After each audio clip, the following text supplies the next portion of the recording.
Welcome back to the Source Garage. This is the beginning of my creeper comparison series I'm going to be doing. I'm trying to get my hands on a bunch of different styles of creepers, and I'm going to be breaking them down, looking at their dimensions, their functions, obviously the cost, possible modifications you can make to them, and just trying to list out pros and cons and show people the different opportunities that are out there for what creeper you may be looking for your specific situation.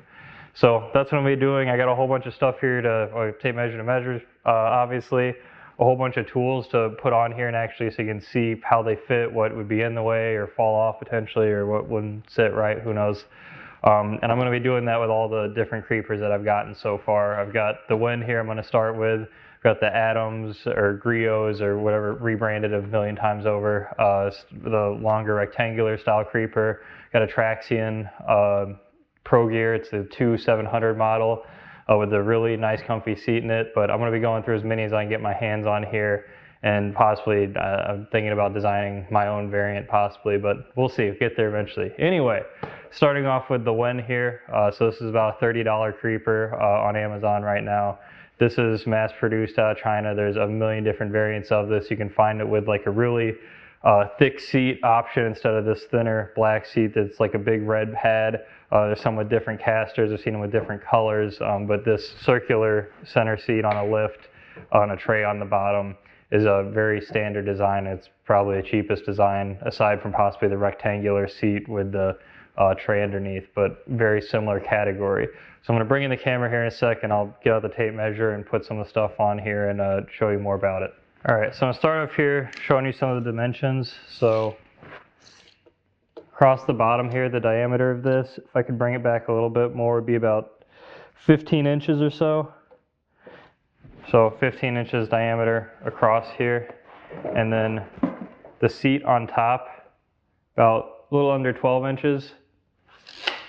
And the max height, so this right now is all the way up here. So the max height is going to be about 15 inches also. So we've got 15 across, 15 high, 12-inch seat on top here. So you can fit a full-size bottle underneath here at max height, and obviously smaller stuff as well if you've got it up high enough. Now it can drop down here a lot lower, so let me sit on it real quick and drop it down. I'll show you the height change.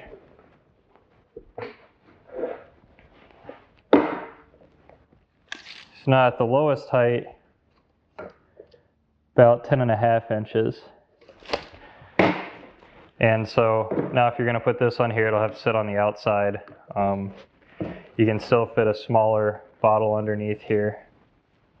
And this tray as a whole, another measurement that'd be nice to know is the ground clearance. So 3 inches off the ground here, and these casters are about 2.5 inches in diameter.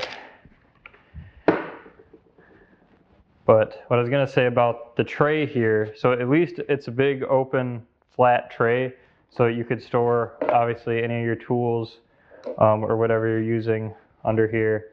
It is metal, so if you have a light like this, so I've used this and this has been handy for me, is that since it's metal, I can have a light on here that I can mount and obviously angle. So this is a handy thing to have for that purpose at least, so just fun fact to know. Now, if you're going to fit a full-size polisher on here, you're going to have a little bit of a rougher time. So this is my Rupes 15. So you see on the back here, I mean, it'll fit. It's going to take up most of it.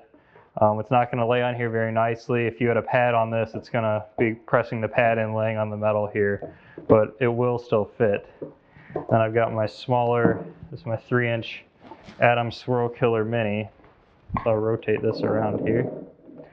So this will fit a little bit nicer on here, a little bit more, a little smaller, so it'll fit in better.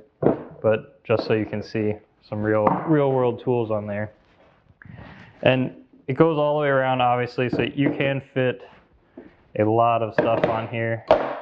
Now, is it all going to stay in place while it's moving around? I mean, it is pretty stable. And so the stuff, like, if anything's going to tip over, it'd be like this Adams bottle right here right now. you can see how well it's holding. Now, obviously, I'm not going over cracks in a floor in a garage or somewhere, which would probably cause this to tip over.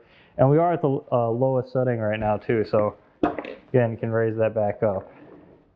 But now you can see all this. So, give me a second here. I'm going to move the camera again and show you something else.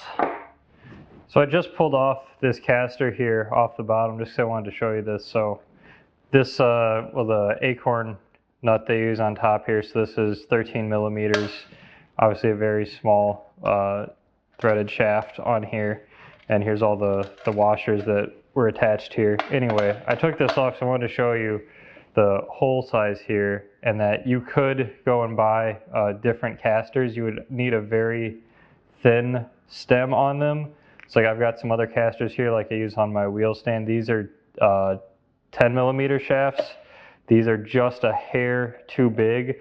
I could probably use a hammer and get them in there, but I would suggest probably something 8 millimeter if you were gonna change out the holes here, where you'd have to drill out the holes bigger. But just wanted to show that in case somebody wanted to see if you could change out the casters. That's what you would need to fit in here.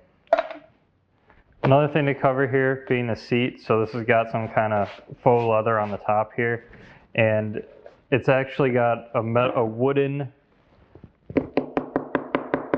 you can hear that. So there's a piece of wood. If you take these 4 screws off around here, it's just wood. And then it's got a really thin foam on top here. So I'm pressing down as hard as I can. You can see how a little the give is. This is not something I would want to sit on for an all day going around the car like doing a polishing job of some kind. It's fine for a bit as being a task chair and moving around, but the comfiness on this is just something like the Traxion chair with much thicker foam and more curvature that is more ergonomically friendly to sit in.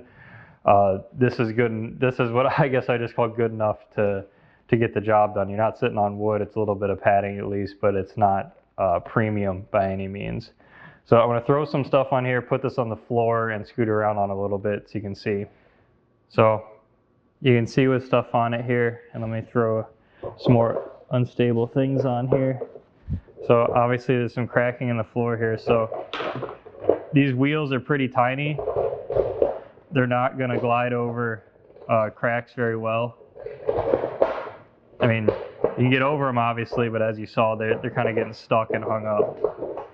So just so you know. And again, this is on the highest setting right now. So I'm 6'3", and you can see, I mean, kind of the angle my knees are at here. It's not uncomfortable, I'll say, but again, the padding under here isn't the greatest. So let me drop it down here.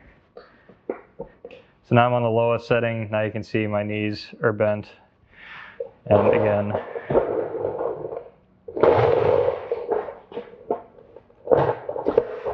the one other problem you're going to face with a tool cart like this or a creeper is so if the bottom spins independently from the top, so I can rotate around, right? And the tools are going to stay in the same spot.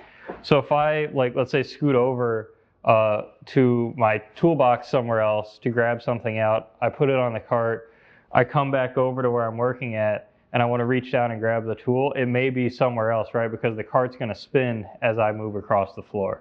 So it's not a fixed position, so things are going to move on you as you swivel around. And I think that's about all there is to cover here.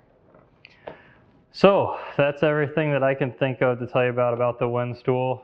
Just to recap real quick, about $30 on Amazon, 15 diameter inch base, 12-inch diameter seat, very thin foam padding, height adjustable up to about 15 inches at the tallest, 10 inches at the shortest. You can fit full-size bottles underneath here unless you drop it all the way down, in which you'll have to go with something a little bit smaller. The base is not spinning at the same time as the top, so they're independent of one another, and the wheels are pretty small. And so as you go over cracks in your garage, wherever you'd be using this, it's probably going to get hooked and stuff may fall over. It's not going to be the smoothest travel as if you had bigger casters. And if you have full-size polishers like this, they'll fit sort of. It's not going to be a nice fit or fit anywhere neatly, but they'll go on there. And lastly, it was metal, so if you have something magnetic like this, this can be super handy for a job. So in conclusion, I'd say it gets the job done. It's something better than obviously probably crouching on your knees or just being hunched over all the time. So it gets the job done if you're not going to be on this for hours and hours at a time. I'd say it does a great job for 30 bucks and is a really good value. So if you followed along this whole time, thanks for watching. Stay tuned for more of these reviews and the other projects I have going on. Thanks for watching.